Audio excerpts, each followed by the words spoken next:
Hi dears, അപ്പോൾ ഇന്ന് നമ്മൾ ബാനൂസ് റിസോർട്ടിൽ നമ്മൾ ഇവൻറ്റിൻ്റെ സൈറ്റിലേക്കാണ് പോകുന്നത്. ഇത് നമുക്ക് എൻഗേജ്മെൻറ്റിൻ്റെ ഒരു ഇവൻ്റാണ് ഇവിടെ സെറ്റാക്കാനുള്ളത്. അപ്പം ഇത് പ്രോഗ്രാം വരുന്നത് ഹജ്ജ് പെരുന്നാളുടെ തൊട്ടടുത്ത ദിവസമാണ്. ഓൾമോസ്റ്റ് പന്തലും കാര്യങ്ങളെല്ലാം ഇവിടെ സെറ്റായിട്ടുണ്ട്. കൂടുതൽ ഇവൻറ്റ് ചെയ്തത് വാസവ റിസോർട്ടിലാണ്. ഫസ്റ്റ് ടൈമാണ് നമ്മൾ ബാനൂസിൽ ചെയ്യുന്നത്. അപ്പോൾ അടിപൊളി സെറ്റപ്പ് തന്നെയാണ്. നല്ല സ്പേസ് ഉണ്ട്, നല്ല അടിപൊളി സ്ഥലമാണ്. അങ്ങനെ നൈറ്റിലെ പ്രോഗ്രാം സ്റ്റാർട്ട് ആയിട്ടുണ്ട്. നമുക്ക് കിച്ചണിലേക്ക് പോയി നോക്കാം. കുറേ ഐറ്റംസ് നമ്മൾ ചെയ്തിട്ട് തന്നെ ഇങ്ങോട്ടേക്ക് കൊണ്ടുവന്നതാണ്. ഇവിടെ അങ്ങനെ കിച്ചണിൻ്റെ വലിയ സൗകര്യമൊന്നും ഇല്ല. അവിടെയുള്ള ചെറിയൊരു സ്ഥലത്ത് വെച്ചിട്ട് അവിടുന്ന് ലൈവായിട്ട് ചെയ്യാനുള്ള കുറച്ച് ഫ്രൈയും കാര്യങ്ങളൊക്കെ ചെയ്യുന്നുണ്ട്. പിന്നെ ഫ്രൂട്ട് കട്ട് ചെയ്യുന്നുണ്ട്. അങ്ങനെയുള്ള കുറച്ച് പരിപാടികൾ അവിടുന്ന് സെറ്റ് ചെയ്യുന്നുണ്ട്. ഇതാണ് നമ്മളെ ബ്രൈഡിനെ സെറ്റാക്കുന്നത് നമ്മളെ തന്നെ മേക്കപ്പ് ആർട്ടിസ്റ്റാണ്. ലെസ്റ്റർ ബൈ ഷബ് എന്നാണ് ഇവരെ ഇൻസ്റ്റാ പേജ്. ഇവരെ മേക്കപ്പിനെ കുറിച്ച് പറയുകയാണെങ്കിൽ ആർക്കും ഒന്നും ബോറായിട്ട് തോന്നൂല. എല്ലാം ലേറ്റ് ആയിട്ട് കറക്റ്റ് ആയിട്ട് നാച്ചുറൽ ആയിട്ടുള്ള ഒരു മേക്കപ്പാണ് ഇവരത്. ഇതൊരു എൻഗേജ്മെന്റിന്റെ പ്രോഗ്രാമാണ്. ഇതിന്റെ ബ്രൈഡിന്റെ സൈഡ് വന്നിട്ട് തളിപ്പറമ്പ് ബക്കളത്തുള്ള ടീമാണ്. ഗ്രൂമിന്റെ സൈഡ് വന്നിട്ട് മലപ്പുറത്തുള്ള ടീമാണ്. മലപ്പുറത്തുള്ള ആൾക്കാർ ഫുള്ളും കണ്ണൂരേക്ക് ഈ ഒരു ഫംഗ്ഷൻ കൂടാൻ വന്നിട്ടുണ്ട്. ഏകദേശം 350 മേലെ ആൾക്കാരുള്ള ഫംഗ്ഷൻ ആയിരുന്നു ഇത്. അങ്ങനെ നമ്മൾ ഫുഡിൻ്റെ ഏരിയയിലേക്ക് പോയിട്ടുള്ളത്. അപ്പോൾ ഭയങ്കര ക്രൗഡ് ആയതുകൊണ്ട് എനിക്ക് ഫുഡിൻ്റെ ഫോട്ടോസൊന്നും എടുക്കാൻ പറ്റിയില്ല. ഞാൻ എത്താൻ കുറച്ച് ലേറ്റായി. അതുകൊണ്ട് ഫുഡിൻ്റെ വീഡിയോസൊന്നും എനിക്ക് കിട്ടിയിട്ടില്ല.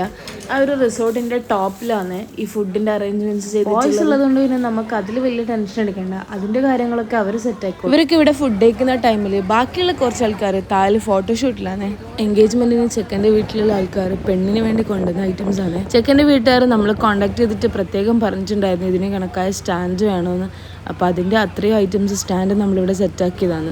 ഫുഡിൻ്റെ സെക്ഷൻ കഴിഞ്ഞാൽ അടുത്ത പരിപാടി നമ്മൾ ഡെസേർട്ട് ഐറ്റംസ് ആണല്ലോ. പുഡിങ്സ് ഒക്കെ അവർ തന്നെ പെണ്ണിൻ്റെ വീട്ടുകാർ കൊണ്ടുവന്നതാണ്. കുറച്ച് ടൈം കഴിഞ്ഞപ്പോൾ പെട്ടെന്നൊരു നല്ല മഴ പെയ്തു. അതുവരെ അതിൻ്റെ യാതൊരു ഇതുണ്ടായിരുന്നില്ല. പക്ഷെ പെട്ടെന്നായിരുന്നു മഴ പെയ്തത്. നമ്മളെ മേക്കപ്പ് ആർട്ടിസ്റ്റിൻ്റെ വർക്കൊക്കെ കഴിഞ്ഞുകൊണ്ട് ഓരോ സാധനമൊക്കെ എടുത്ത് ഓരോ തിരിച്ചു പോകും. അങ്ങനെ ഫംഗ്ഷൻ ഓൾമോസ്റ്റ് കഴിഞ്ഞിട്ടുണ്ട്. അപ്പോൾ ഇവിടെ വന്ന കുറേ ആൾക്കാരൊക്കെ തിരിച്ചു പോയി തുടങ്ങിയിട്ടുണ്ട്.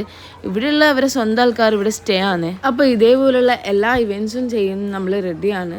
വെഡ്ഡിങ്, എൻഗേജ്മെൻറ്റ്, ഹൗസ് വാമിങ്, ബർത്ത്ഡേ പാർട്ടി, അങ്ങനെ എന്ത് ചെറിയ പാർട്ടി ആയാലും വലിയ പാർട്ടി ആയാലും നമ്മളെല്ലാം ചെയ്യുന്നതായിരിക്കും. നമ്മളെല്ലാ പാർട്ടിയും തന്നെ കസ്റ്റമൈസ്ഡ് ആണ്. നിങ്ങൾ പറയുന്ന സ്ഥലത്ത് നിങ്ങൾ പറയുന്ന രീതിയിൽ നമ്മൾ സെറ്റാക്കി എല്ലാം തന്നെ ഇൻക്ലൂഡ് ആണ്. മേക്കപ്പ് ആർട്ടിസ്റ്റിനെ വേണോ, സിംഗേഴ്സിനെ വേണോ, അല്ല നിങ്ങൾക്ക് സ്റ്റേജ് ഷോ വേണോ, ഡാൻസേഴ്സിനെ വേണോ, എല്ലാം നമ്മളെ കയ്യിൽ റെഡിയാണ്. അപ്പോൾ നിങ്ങൾ ജസ്റ്റ് സ്ഥലവും കാര്യങ്ങളും നമ്മളോട് പറഞ്ഞാൽ മതി. നമ്മൾ എല്ലാം തന്നെ സെറ്റാക്കി തരും. ലോ ബഡ്ജറ്റിലാണ് നമ്മൾ വർക്ക് ചെയ്യുന്നത്.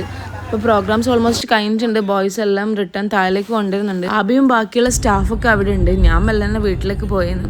അപ്പോൾ ഇതേപോലെയുള്ള എന്ത് ഇവൻറ്റിനും നമ്മളെ കോൺടാക്ട് ചെയ്യുക. Batool event management and caters എന്നാണ് നമ്മളെ പേജിൻ്റെ പേര്. അപ്പോൾ ഓക്കെ, ബൈ.